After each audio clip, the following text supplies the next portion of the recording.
mbokk yi on s'est beaucoup battu pour un projet te projet boobu mooy sauver le Sénégal ay at juróom-ñeenti at ñuy xeex joxuñu nit xaalis. mes chers internautes yéen ñi safoo di seetaan les talibé Sonko TV bu fekkee ne gan nga ci chaîne bi maa ngi lay ñaan nga bësal ma abonné mu mel ne nag démb nag ak lu mu guddi rek ñi nga xam si moo di ndaw yi nag doon na jàmmaarloo li nga xam si ne moom moo di force de l'ordre yi fële nga xam si ne nag ca Caaroy timit fala daal fa nga xam si ne moom moo di ndaw yi daal ginnaaw nag bëgg na rek ñu bàyyi seen leader bi nga xam moo di Ousmane Sonko ginnaaw nag ba Ousmane Sonko amee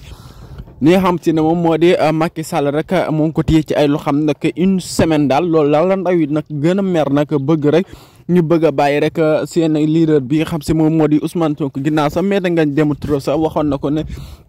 boo leen bàyyi nag Ousmane Sonko mu nekk ci seen i loxo rek bakkanam moo ngi ci xottu gerte ndax mën nañ koo rey du samay wax Maître Ngagne. mbokk yi on s'est beaucoup battu pour un projet te projet boobu mooy sauver le Sénégal ay at juróom-ñeenti at ñuy xeex joxuñu nit xaalis